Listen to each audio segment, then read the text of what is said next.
So I'm John Muir Laws. This is the Nature Journal Workshop. Today we are looking at orcas, and we have a special guest today who's an educator and orca conservationist in Washington and director of the Whale Museum. And what she's going to be doing is starting us off just to help us understand a little bit about orca ecology and a little bit about the orca conservation work and education that she's involved with the Whale Museum. Jenny, we are delighted to have you with us today. And oh, look, we've got our first orca drawing ready for you. We're so happy to have you here. And thank you very much for being with us, and also thank you for the work that you are doing on behalf of orca and ocean conservation. Jack, thank you so much for hosting this workshop and for your generosity to the Whale Museum. I wanted to do this from inside the museum today, but after 5 months, we were able to reopen to the public on Saturday. So I'm trying one of the virtual backgrounds. So this is a peek at our exhibit hall, and directly behind me is Moclips, or L8. It's an adult killer whale skeleton. So just a quick peek. I see lots of Salish Sea residents, so welcome to all of my immediate neighbors and those of you on the planet who I also consider my neighbors. Jack, we really appreciate your support and help in raising much needed donations for the museum. If you have the ability to also donate to Jack, please do. He has given so much to so many of us during this really difficult time and for a long time before that, and we truly appreciate him. I know I do. Thank you, Jack. And Melinda, I want to thank you too for your wonderful facilitation skills and for helping connect us all to nature. So thank you for that. So Jack, do you want me to share my screen? Because that's what I'm going to do. I put together just a quick PowerPoint just to give everybody a quick overview. I really want to thank all of you for being here. And I know this is some of you, it's pretty late at night or middle of the night, some of you at your lunchtime. But I really appreciate you all being here. Today, Jack's going to take us on an adventure to look more closely at orcas and to learn to draw them. But first, let's talk about orcas. People who know me know that I could talk about them all day long. There is so much to share, but this is just going to be a quick overview so we can get right to drawing. Orcas are mammals. So just like us, they are warm-blooded. Hang on, my slide advance is not working. Melinda, do you have any tips on how to make my slides advance? Have you started the presentation? Yep, can you see? There you go. Did it yep, switch we can see. For you? Great. So orcas are mammals just like us. They are warm-blooded, have to breathe air, have live births. Their babies drink milk from mom. And even at birth, orcas are going to have a few hairs on their chinny chin, also known as a rostrum. Orcas are huge. They grow up to 30 feet long and weigh up to 16,000 pounds. And they can also be very long-lived, up to 100 years. They are individually identifiable on sight, typically by the dorsal fin and saddle patch, which is this light gray area behind the dorsal fin. Although if you look closely, you will see that wherever black meets white on a whale, it is unique to that orca.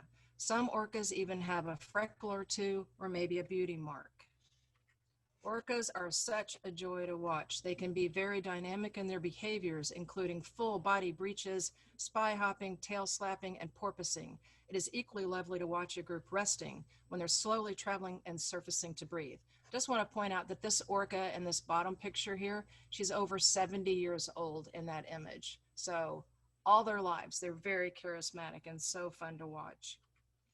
There are more than 50,000 orcas on the globe. They are found in every ocean, but not all orcas are alike. There are a variety of types, which has to do with what they eat and how they live.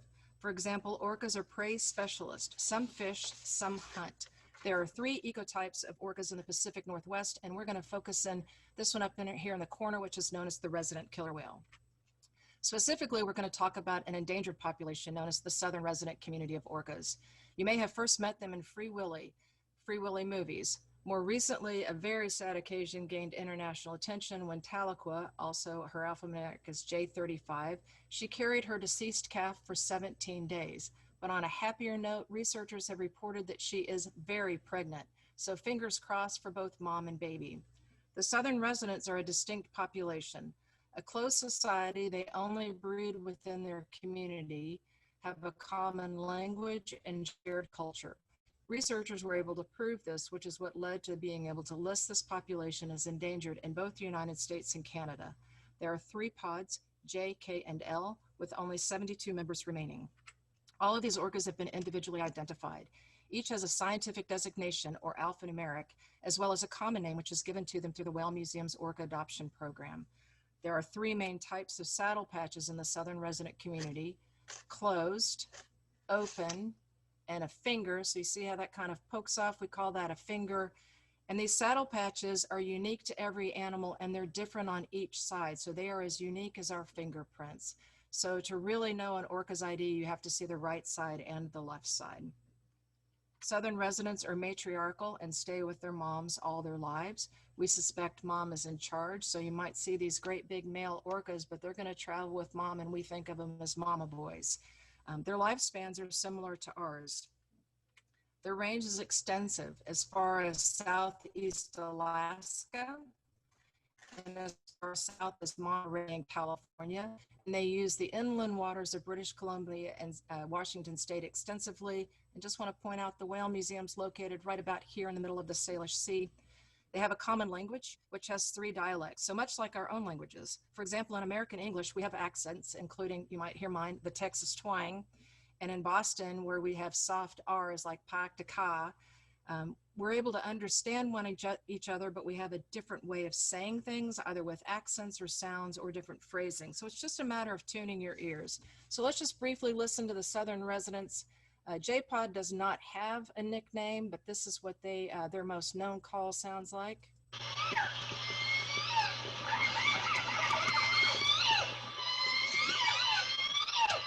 For those of you who want to draw that, I think it's a 3-part descending tonal call, and I think it sounds to me like going down a slide on a playground. So you start at the top and then you come down and swoop back up. K-Pod does have a nickname. See if you can guess it.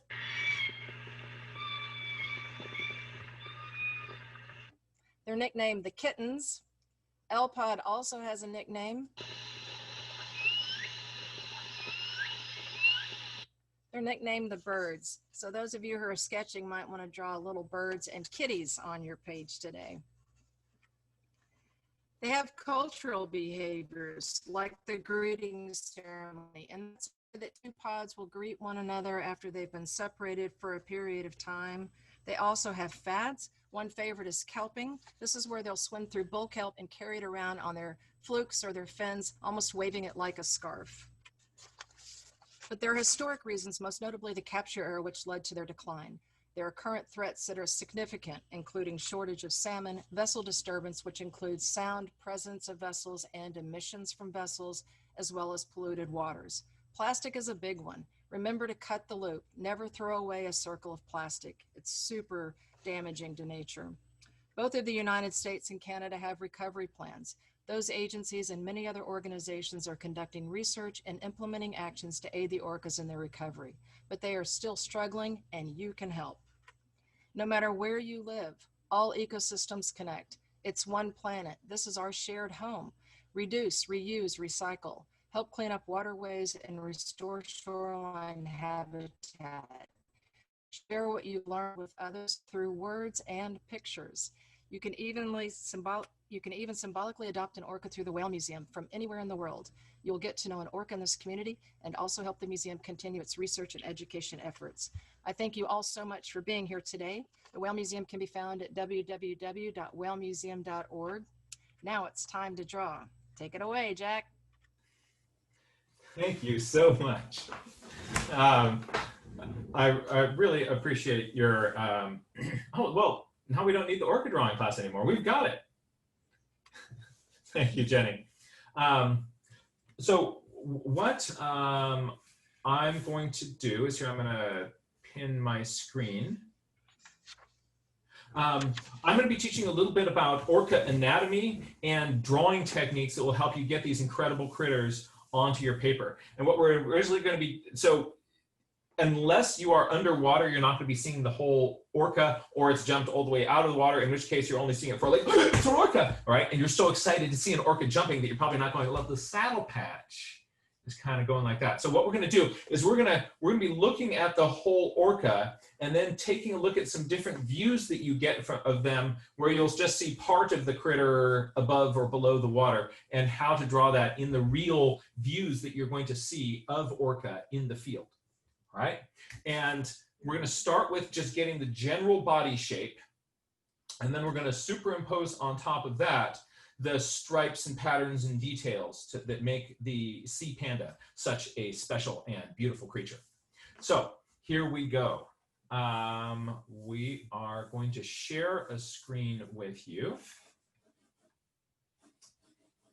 And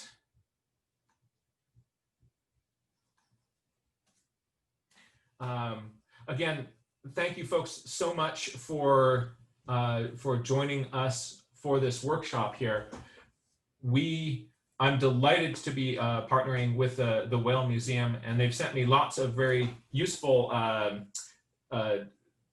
photographs and things which we can use for putting together this workshop. So gratitude to them for both helping with the workshop, and I'd say much more important than that is the work that they're doing in orca and ocean conservation. So you saw this earlier. These are all the different ecotypes of orcas. In the southern hemisphere, there are these sort of alpha ones. So there's, the A type, the B type, the C type. Over here on our side, they're kind of named by groups, although we do have type 1 and type 2 in the North Atlantic.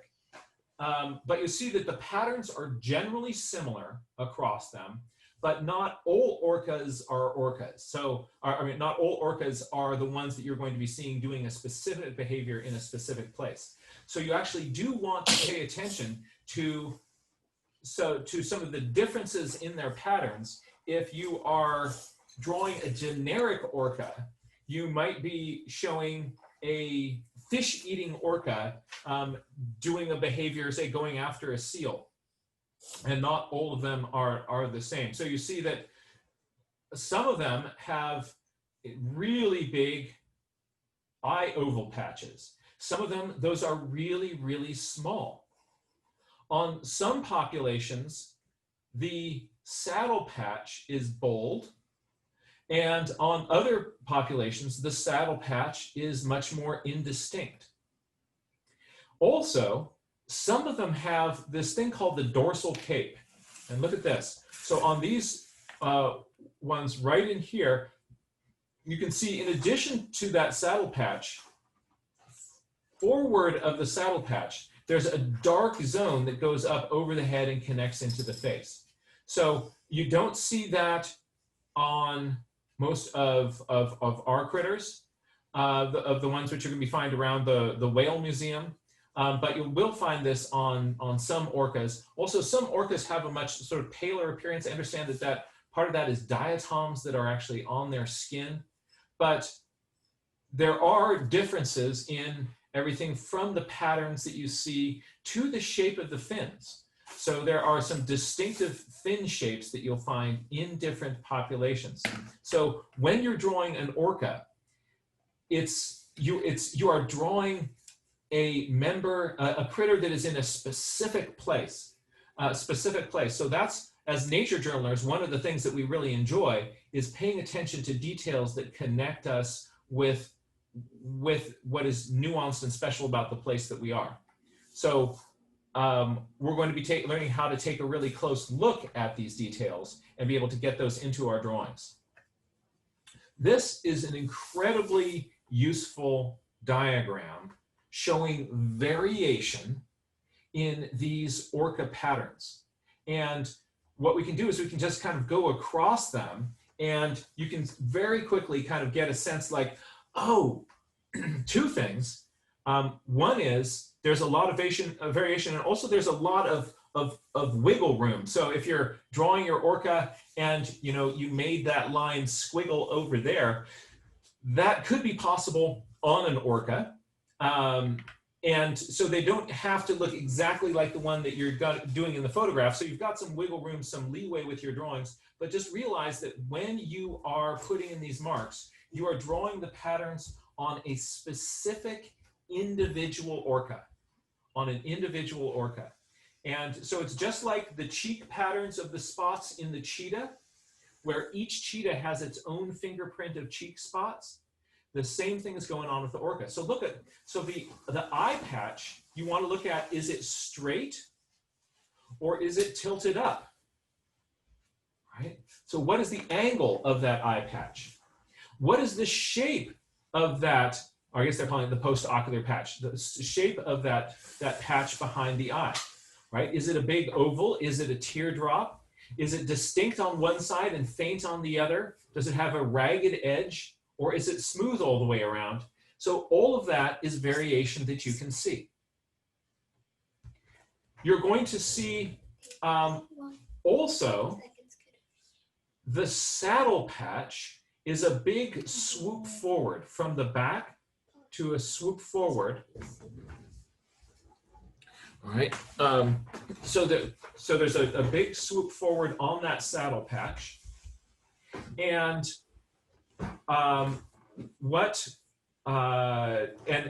you'll be noticing that we mentioned the finger, the open, the closed. We're gonna get into some variation in this. You're really, really close.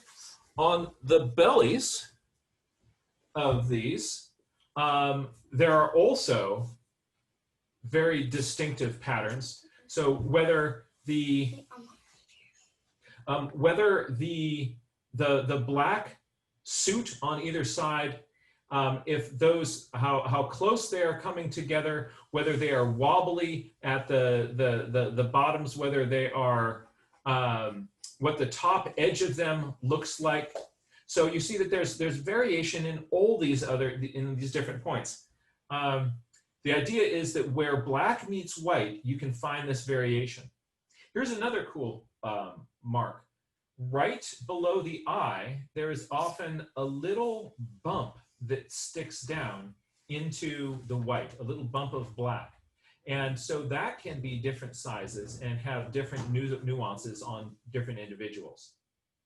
The side of the body, there's going to be a big teardrop shape of white that goes up, right? That can have different lengths. On the tail, on the underside, how do the edges of it look? Are they going to be all white or are they have a black trim? We're used to on humpback whales paying attention to these details here on the tails. But on these critters, you're seeing that you've got these features all over the whale. And the base of the tail, how far forward does the white come? Is it a little straight line? Is it a V that comes up? Is it a half and half? We're going to see photographs with lots of these sorts of options. The last little detail is in the middle of the belly. That's sort of right here where my cursor is. You're seeing a, we're seeing there's a white zone that goes into the middle of the belly right there. That can have different shapes as well. It can be wobbly, it can be straight-sided. So this, for me, was when I saw this chart of the variation, as an artist, I realized that, oh, okay, I do have wiggle room, but also this really is telling me exactly where the kinds of things that I need to be paying attention to on these orca. As was mentioned earlier, the right and the left sides can be different. The shape of the patch on the side of the head. And the little freckle marks that may or may not appear in those can be different on either side of the body. So here you see right and left flanks on the same side of body. You're seeing the edging of where these pectoral fins attach being different on the belly of this animal here. So in all these areas, there are going to be nuances that will be individual specific, and that's going to help us be able to draw these.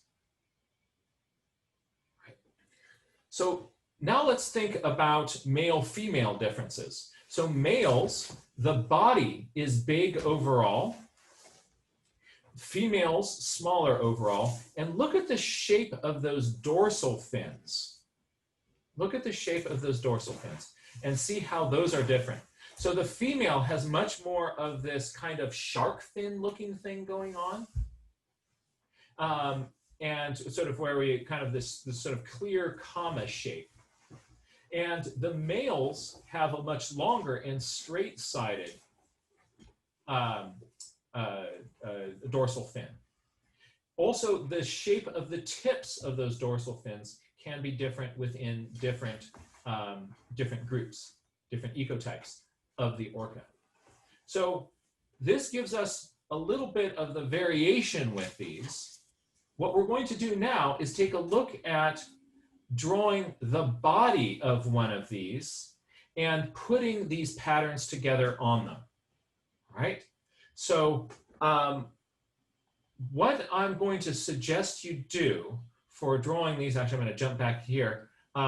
Notice that the body is big and chunky in here, and that starting back here, right about where you see this black projection coming in, you're getting a kind of clear narrowing of the back part of the orca, right?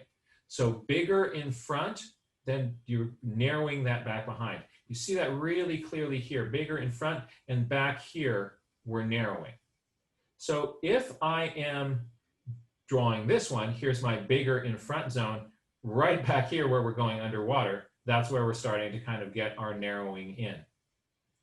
And so what I'm going to ask you to do is on your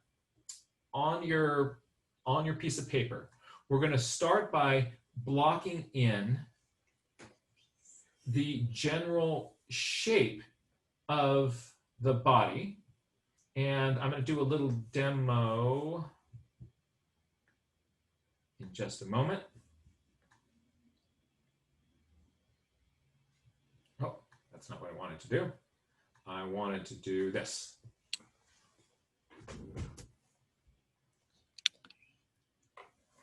There we go.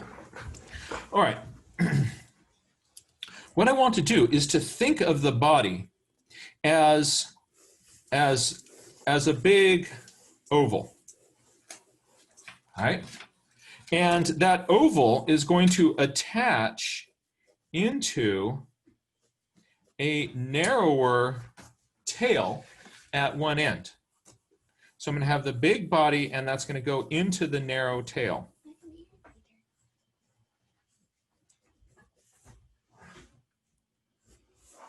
And on the head end, all right, I'm going to pinch that out into a little bit more of a point out there.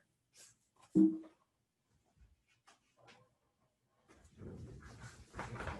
that for you so you can. Good. All right. So now what I want to do with this is I don't want to think of this as a big flat shape. So we've done this before with seals and some other things that we've drawn. What I'm going to do is to help me think of this as a rounded form, I'm going to just sort of imagine a cross section through this orca here. This is the kind of rounded edge of it. If I were to be looking through this to the other side,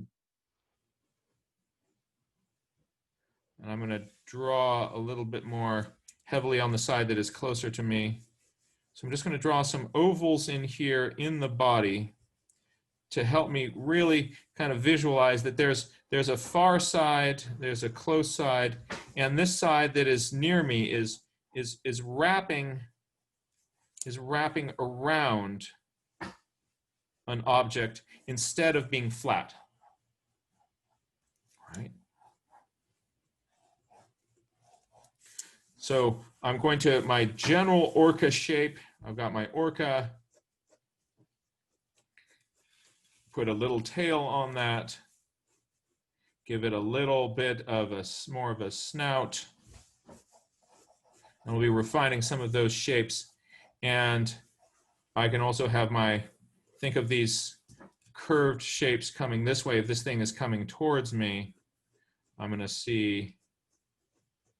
All right, so we're thinking of this as a three-dimensional orca body. Now, I am going to go back to that share screen. And let's come right here. All right. And there. All right, so here is this. Male. Oh, that's right, Carolyn. That's a male. So here's this big male splashing up out of the water. And what I want to do is I'm first going to give myself a big sort of ball for that body. And I'm going to have its tail coming down. And I'm not going to see all of the tail, so I'm going to draw in my water line, but I want to think of that tail zone going into the water.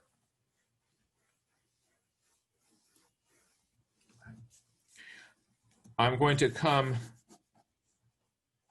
flat along its back, make its face just a little bit more angular. And then I'm going to wrap some dimension lines around this just so that my brain is really thinking of this thing as a rounded shape. And once you're back behind the dorsal fin, if I do a cross section of the body here, right? If I do a cross section of the body here, I've got something more like this. If I do a cross section of the tail out here, I'm seeing something more, it's got more of a ridge down the middle of the back. So that's sort of what I would be seeing in cross section there.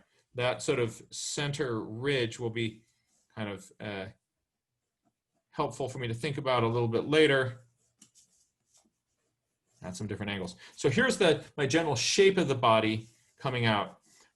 My dorsal fin is going to be sticking up fairly far back on the body. And the pectoral fin is very close to the front. Males have much bigger pectoral fins than females. So a male might have a big pectoral fin like this. A female is a little bit more of a pointed number, right? And would go in that same place. But here's a big male, right? So those are some of my initial sort of sketch shapes. You get to pick one of these, right? If you pick one of these last two, we're going to just draw in the basic shape of it again. Notice that on the back here, you're seeing a little line coming down on the back side of that dorsal fin. So as you're wrapping your three-dimensional shapes around this here, you want to remember that you're kind of coming up to a little bit more of a ridge right along the back and dropping down there. But choose one of these and draw in an initial oval shape for the body. And then add a tail zone onto the back of that.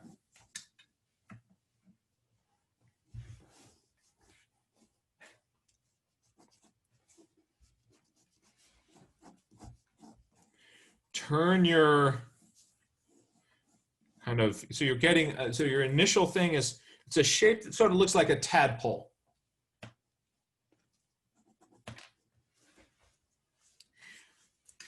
If you're drawing a view where you can see the back, take a look at my screen for a second.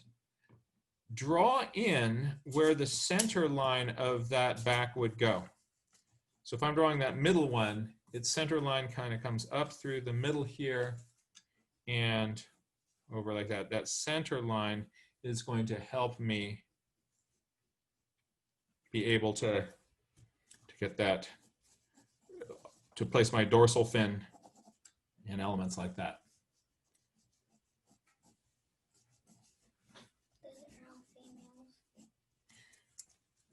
Carolyn points out that we're looking at some females here. Absolutely right. So you see a smaller little dorsal fin.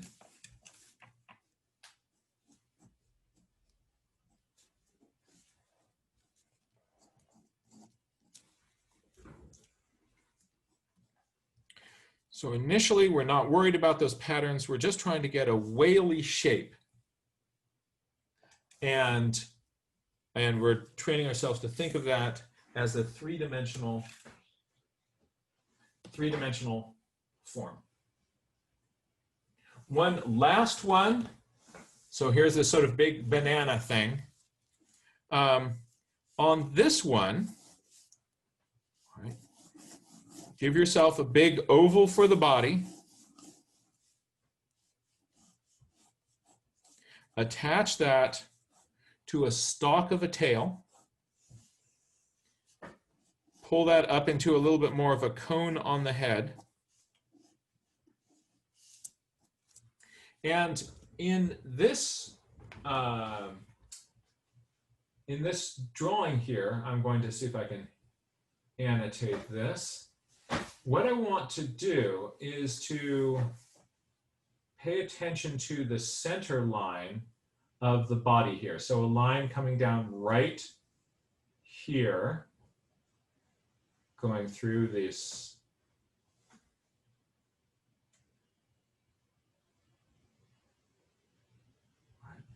That center line down the middle of the body is absolute gold for us as illustrators and artists.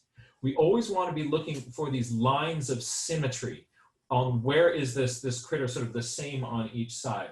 So before I'm drawing in any fins or anything else, I'm giving myself my banana of my body, and I'm also going to place that line. If I place that line before putting in any pattern, my pattern is not going to be symmetrical on either side of that line, but that line is really helpful. Notice it's closer to the top than it is to the bottom. All right, so I want to get in that center line.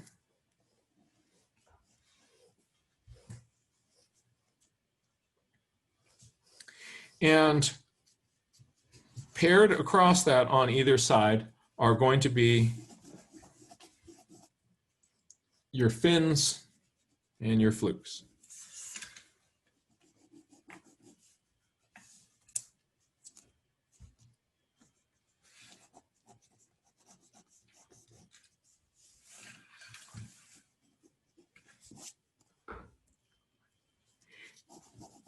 Again, you want to keep yourself thinking about these as three-dimensional forms curving through space. So that's why I'll often, in a little just fast sketch like this, sometimes I'll just throw in some of these little lines to help force my brain to keep thinking of this as a large three-dimensional thing moving in space.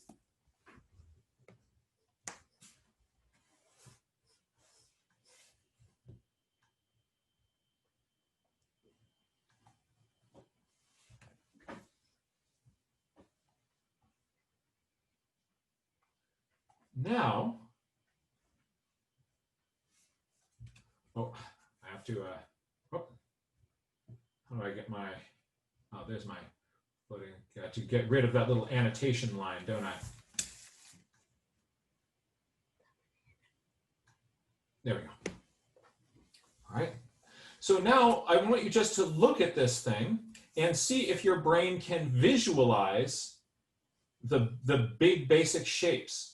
You want to kind of look at this. Is your brain starting to look for that center line here? We see it on the back, just in from the edge.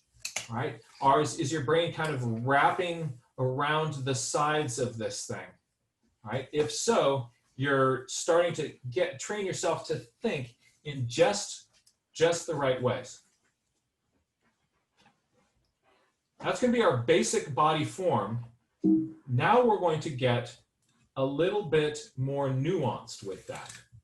What we're going to do is we're going to look at some details of fins and flukes that are going to help you be able to draw what you're seeing here.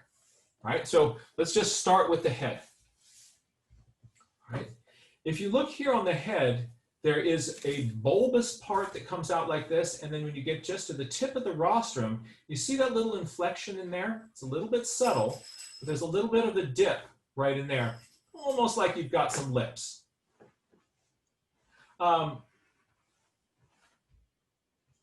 Also notice that here's your eye. The big white patch behind the eye starts above and behind that. And also look down below that eye. See this little margin right in here where the black seam is coming in nice and neat. And then all of a sudden there are these little black marks that dip down right below the eye. Right? So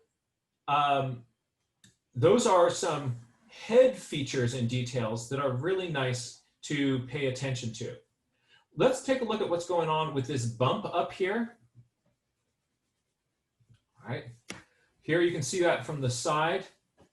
Here's that bump. Notice there's that sort of change in angle here, a little bit more of a little snouty sticking out here, big bump up in there. What's happening is that there is a large fatty object in here in the head above the skull, taking up this area right here that gives it this big forehead. And that's called the melon. And the melon is actually used in part of their echolocation.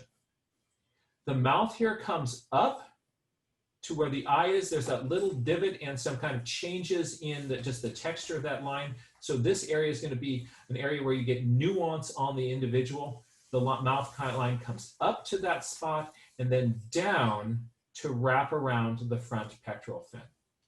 Right? This is our kind of the look for our head. Here's the skull. The melon sits right up in here on a skeleton. And that's what gives you that bump on the head. Right. Let's go over to the drawing tablet here and just think about kind of the orca head. If this is my body kind of coming in this way, I'm going to give it a little bit more of a snout. And then to refine this line, what I'm going to do is where there's that melon bump, I'm going to bump up here. So I'm going to bump up and then out a little bit more for the tip of the snout. A little bit of a bump. It's kind of cool that in the southern oceans, there is, it's either a different ecotype or some people now think it may be an entirely different species of orca that has a huge bump. So they have a really sort of steep forehead. So you want to look at what is the slope of this bump here. And that may actually be a species characteristic. Sometimes you'll see on the back, there's a little bit of an indentation here between where the back comes in and where the bump happens. And that's right where the blowhole is. So here's my melon bump. And the line of the mouth is going to come up slightly from this point. The lower jaw comes down and back. So I'm going to come up and to the point where I'm below the eye. And actually, I'm going to move my eye back a little bit. All right. And that's also where you get that you'll often see that little kind of black divot that comes down. And from there, it's going to go down to where you attach to your pectoral fin.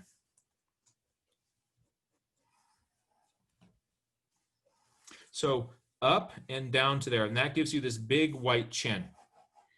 Different individuals will have different sizes, and different subgroups will have different sizes of this sort of post-ocular white patch back there.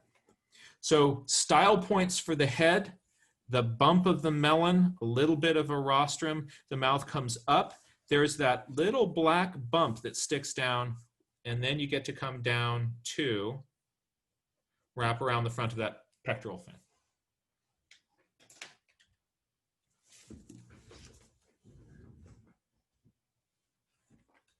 This orca is doing a behavior called spy hopping. And that's actually the dorsal fin of a different one that you're seeing there. So if you're wondering how can this whale get such a flexible back, that's two orca in there.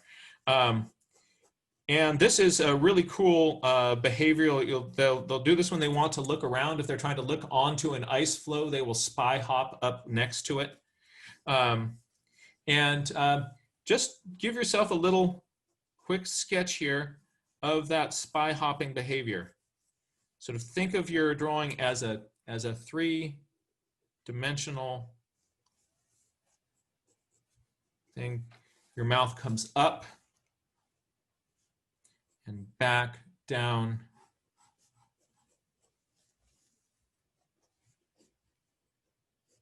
to your pectoral fin.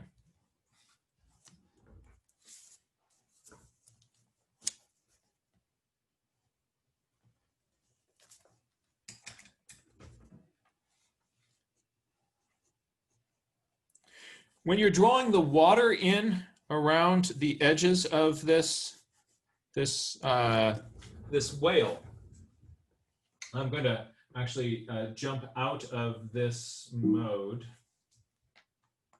here and make my screen big for everybody to see. Here we go. So if I do draw a line, here's my spy hopping whale. If I draw a line that is flat across like that, right, then it looks like you have you've taken something and sliced it off here. If you are looking down at this whale, you're going to see in that line, instead of a straight line, you're going to see a slight curve.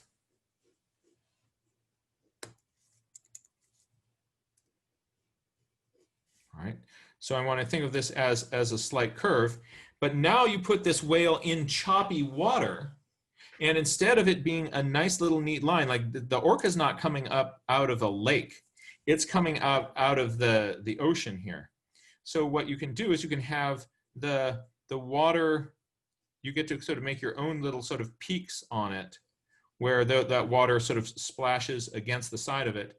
And then you can have, a hint of another little wave that is back there. So think of this edge here, this bottom edge, as being, you're making wave lines that are kind of coming up, and you can have those splash against the side.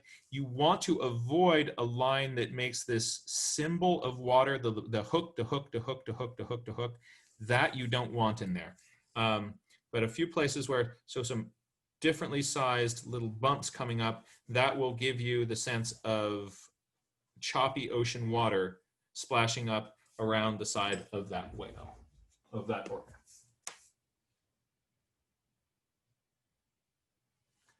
Let's jump back to the share screen.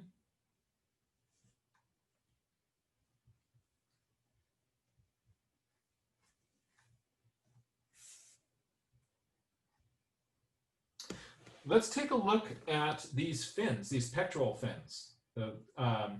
And so again, males and females, different shapes. These big ones, on a big male, you can have these large pectoral fins being 6 feet long, right? That's taller than me, all right? That's a big, big structure. But they also have a thickness to them, and that's what you want to get your sense of with this. And it's thicker on the front edge than it is on the back edge. So notice on the front edge of this, this change in the reflection. This side up here is catching light. This side down here is pointing towards the water and not catching light. So depending on the angle that this big fleshy structure is pointing, you're going to either see more reflection here and shadow on the side, or reflection on the side and shadow down here. But giving some indication of the thickness of this is going to make a big difference. So when I'm drawing in, I want to try to, where I can, not draw one of these pectoral fins as just sort of a big shape. But I want to think of it having kind of there's an edge in there, and it's either going to be one of two things. I'm going to now simplify this with sort of box-like drawing. Right? So here's box number 1, and here's box number 2.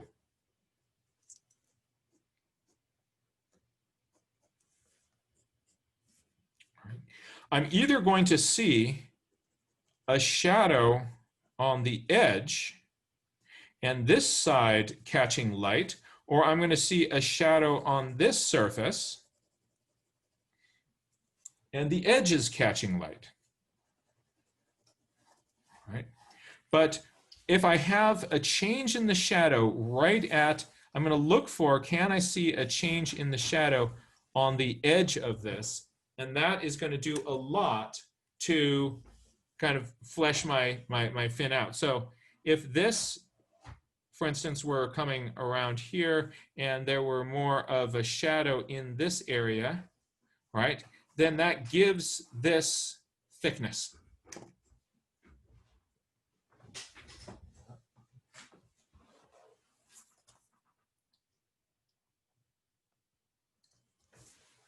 Good work, Mia. All right, so take a look at this. So here, the edge is catching the reflection, and the bottom part of it is in shadow. So really looking for that highlight along the edge, that lighter gray zone, and intentionally putting that in lighter than the underside is going to make it not, it'll look, that will help people understand the dimension and structure of this thing. Otherwise, it's this big black thing sticking out. But you actually can say something about which direction it's oriented by showing that leading edge. That's going to really help your drawing. Right? You see that here on this one? So here, the leading edge, you're punching in that shadow. Otherwise, this is just a big dark thing sticking up. But if you're looking for that shadow there on that leading edge, or the highlight on that leading edge, you will give this structure, and your drawing is going to be much easier to understand.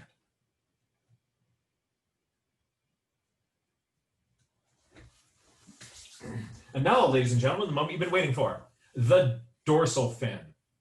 Right? This is really, really cool. So, and we have the dorsal fin's shape, and then we also have the patterning that are around it. Again, males and females are different. Here's classic female, and this is what the males do. And the youngsters, we got these small little hook ones. So if you kind of get this swept-backed comma look, you are looking at a female. The big straight ones, those are the males. And then you want to think of taking that shape and foreshortening it. If it is, if you're seeing it from an angle, perhaps here, right? You're seeing this from an angle. If you're looking at the back edge of it, you're not going to see a really big, thick part. But if you can see part of the front of it, There also, just like the fin, will often be a little change in shadow reflection right there that can give you a sense of the thickness of it. So if I am putting that in on my orca friend, here is part of an orca back sticking up.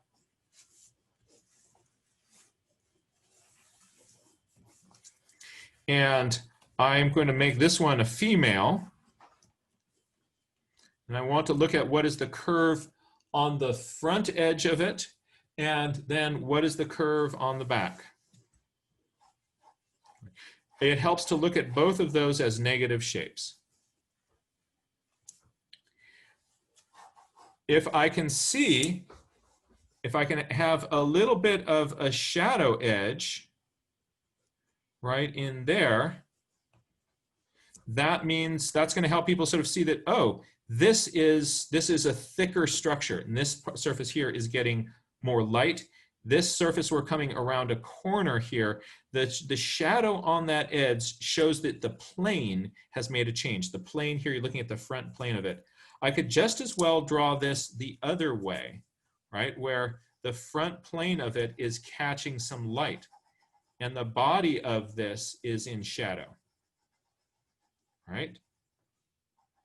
Both of those approaches will help this not just be a flat shape, but instead a three-dimensional thing, thicker at the front, skinny in the back.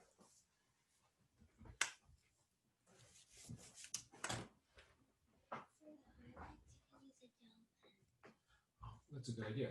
Amelia is suggesting for highlights that you can use a gel pen. Thanks for the suggestion. All right. So let's take a look at this one.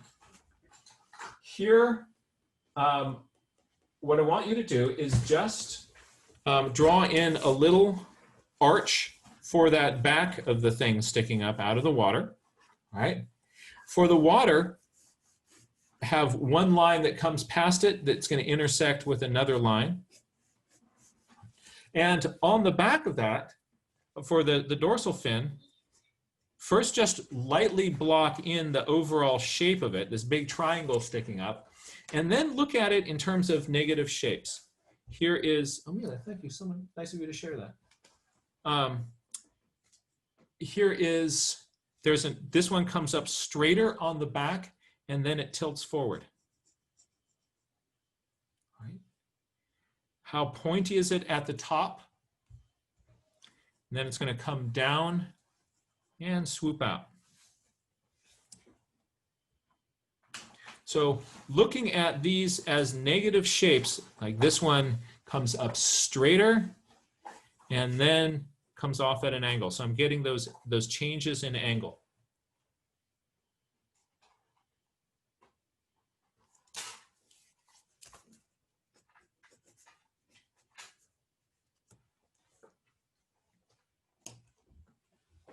This is going to be here for just a moment more, and then it's going to go back down under the water.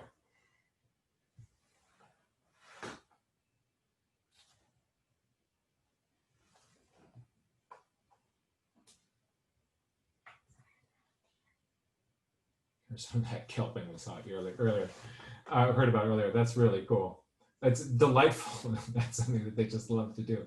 It makes me want to swim around with kelp on me. Now look at this one just in terms of light and dark.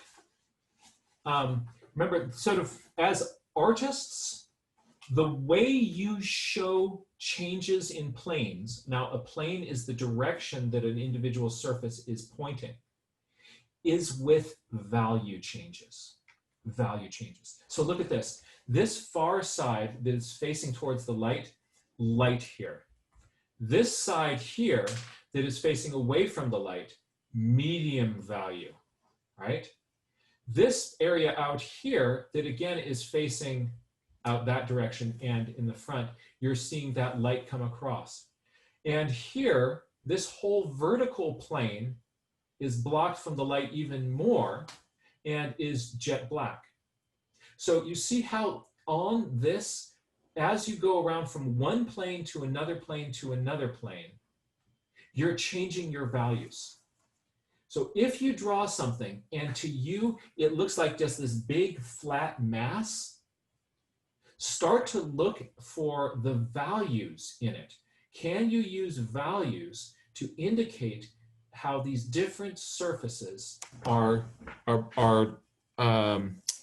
those different surface planes are working together? So if I were to be drawing this, you've essentially got a body back here. There's a center line. The center line has a dorsal fin coming up. It's foreshortened, so it looks like a little kind of skinny scimitar. All right.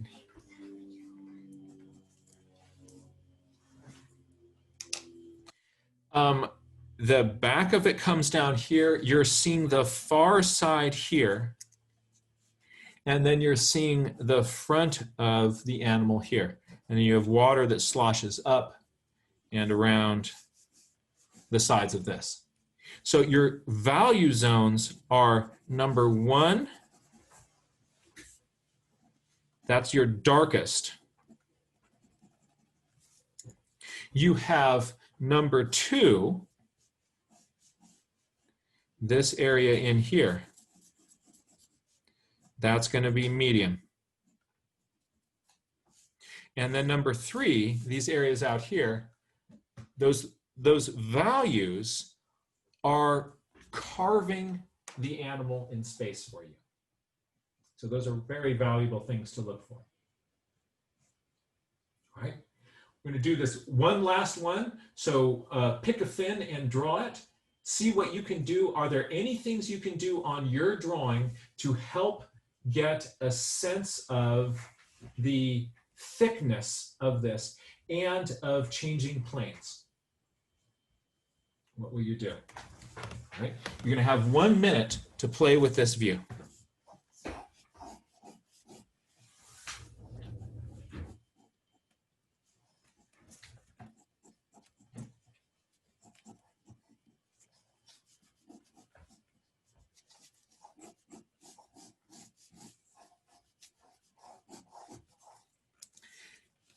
Notice, where are there darks?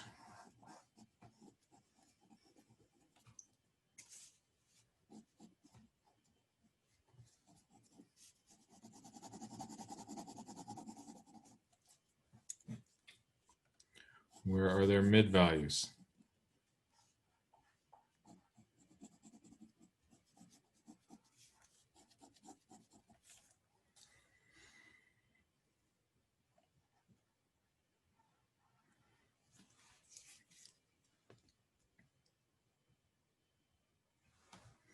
And if you then are also adding in highlights, notice that those highlights happen most often right at the places where there's a change in the angle of one of these planes. So right there, we're coming down flat, we're changing, popping a highlight there, coming up this side, and then changing angle, wrapping around the front, that side there. Interesting. Where's the highlight? Right where the angles, the things change to those planes. Same.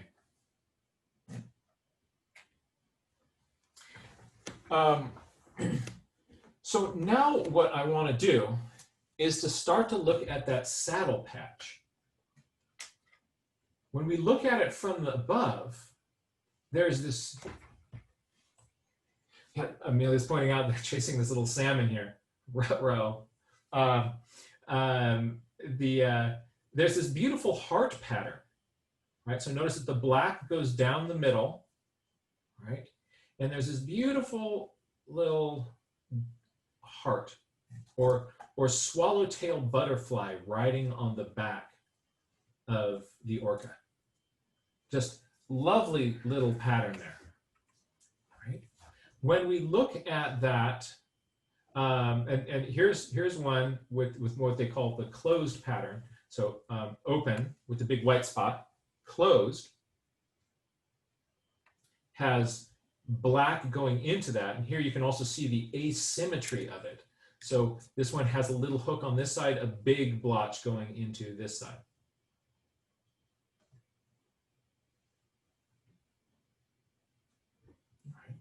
There's more of our, the big hearts on the backs of these things. That's so pretty. I mean, what a cool critter. Oh, I don't want you yet. So let's now take a look at some of these saddle patches. So think of this as a heart pointing towards the back. So that means that there's a rounded part. If I have the back of my critter with a dorsal fin sticking up, this butterfly patch on different individuals, it will come up. Some of them will be, very close to the back of the whale. So here's the back of the whale sticking down this way. All right, so it's very close to the back. On some of them, it creeps up partway up so that it wraps around the base of that dorsal fin.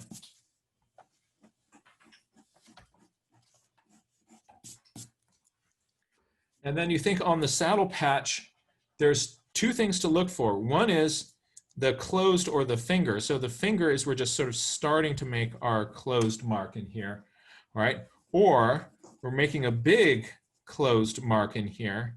And you also, on the front edge of it, can get a backwards swoop like this.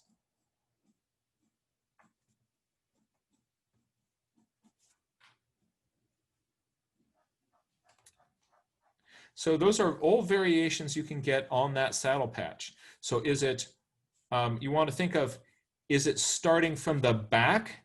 Is it part way up the dorsal fin? So where does it start?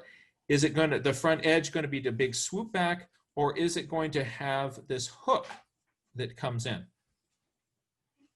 And of course, as we mentioned earlier, on some species, it's really pretty grayed in and hard to see. On a lot of others, it's going to be easier to see. And we can put it in later once it dries.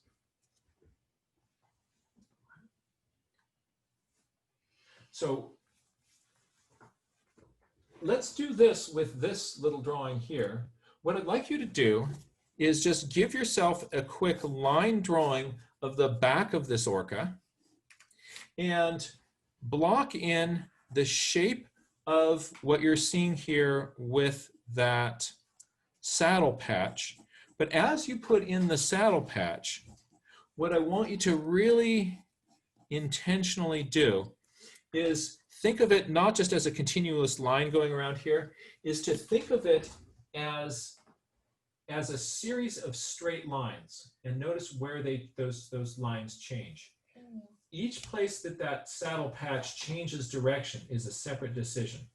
So if I start here, it comes up and then changes to a steep line here. It comes down to a corner. You want to get where these corners are.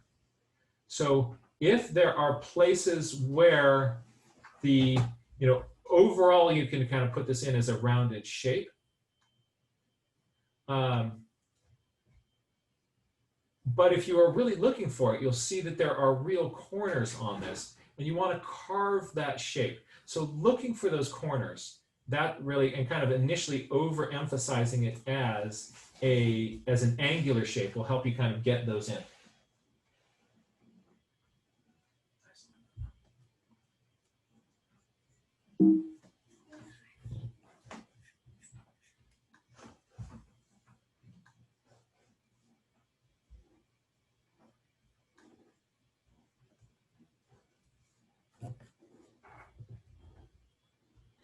More angles, right? So just, yeah, this is a great example. Look at how this one is coming up really far here. This one comes up far, but then there's more of a gap right in there. That might be just because of the direction that the animal is turned and rocked. All right. Am I going? Yes, I'm going the wrong way in my slideshow. Let's go this way. All right. The flukes. I'm going to turn this over to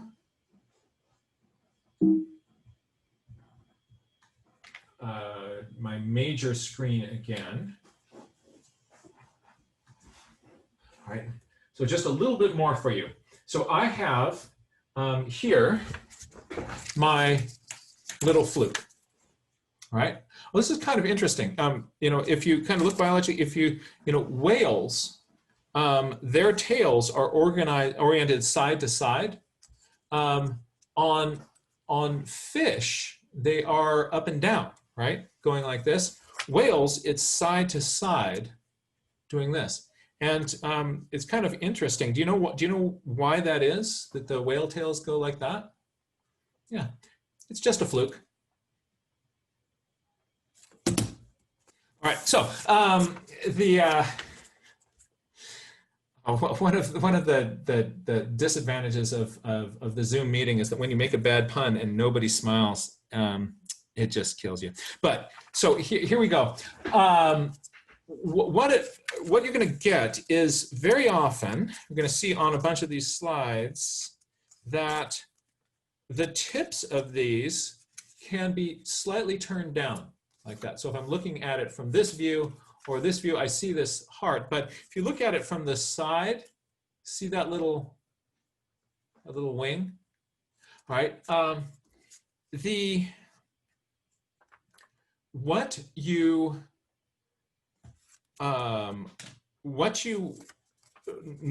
the effect of this on these next couple of slides. This is pretty cool. I'm going to go to share screen Orca. All right, now this one here, on this one here, you're looking at this tail straight on, right? So we see the shape of the tail. There's a little notch at the back there. And all right, that's cool. But if we look at that tail from an angle, notice that the far, when something is tipped towards you, that I'm going to have the same amount of tip on both of these little tips here, but you'll see this hook around on the side that is closest to you, and on the far side, it still looks like you're looking out at the full tail shape there. So because this is symmetrical, and everybody tries to draw the tail as if it's symmetrical, but if the ends are hooked and you see the tail come up and it's doing this, you will very often see this side foreshorten towards you, the close side foreshorten towards you. Or if it's tilted like that, that far side, right? If you're looking at the other side of the tail, notice how the tail on my little kind of cutout piece of paper doesn't look symmetrical, right? Everybody always draws it completely symmetrical, but you're going to find that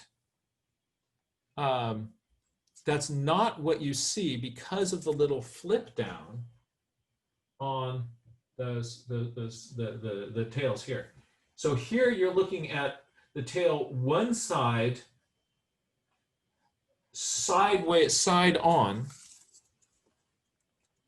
right? And the other side, you're seeing that little part flipped up.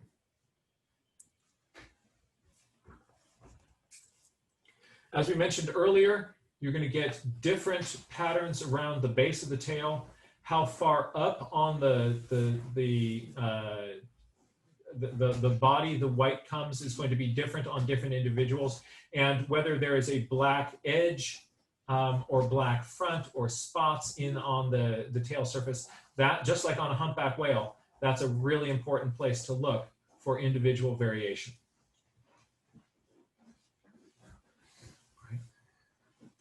So that, okay, yeah, one last one here. We're looking at the tail. Oh, actually, is it time for your does your class start at?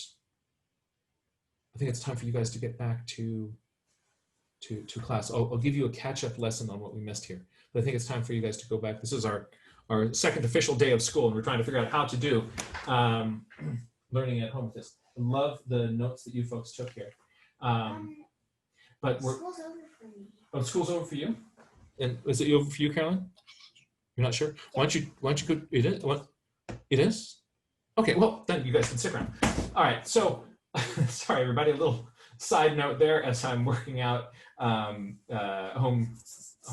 learning and coordinating things with the school.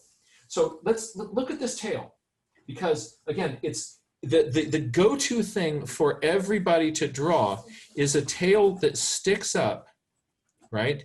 And then is a symmetrical triangle, right? But that's not what we're seeing here, and it's because of those curved in edges. The side that is closer to you here gets trimmed in. And it's a little bit counterintuitive. You'd expect to see, everybody wants to draw the same shape on both sides. But remember, one side it's foreshortened towards you, the other you're looking out still on the blade of that tail. So knowing that, it's going to help you be able to see these differences and expect it. And then when your tails flip up, you're going to get much more accurate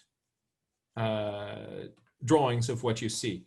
If you don't know that they can and will be doing this, there's such a tendency to go like, oh, tail, I'm going to draw in the triangle, not knowing that the side that is pointing towards you is going to be foreshortened. Right? And that is how to draw a sea panda.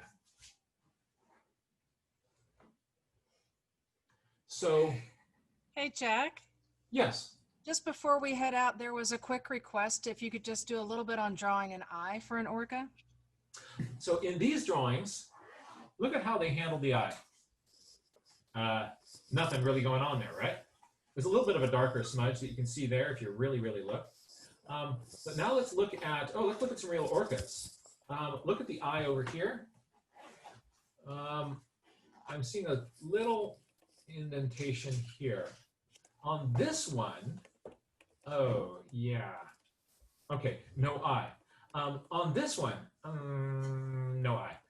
This one, no eye. This one, no eye. All right, so the secret with drawing the eye of the orca is that we know it is there, and so people will tend to want to draw it.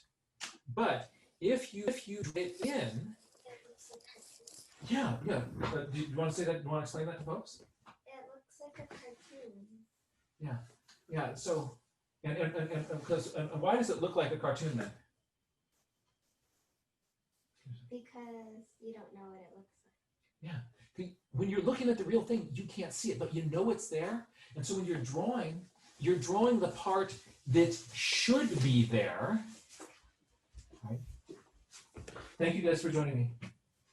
I'll join you out for snacks very soon. Right? You're drawing the part that should be there, but that's not what you're actually seeing from when you're looking at the orca. So when you get in there and you draw the eye in, it starts to look much more like a logo for an amusement park or a cartoon orca, because you're not actually seeing that. So my recommendation, and I do the same thing in birds. On the distant bird out there, I don't see the eye, I don't draw the eye. So the strategy is, if you can't see it, don't draw it. And when you start drawing in all the things that should be there, then that's where things really start to look much more, they look much more cartoony. So I recommend not drawing the eye.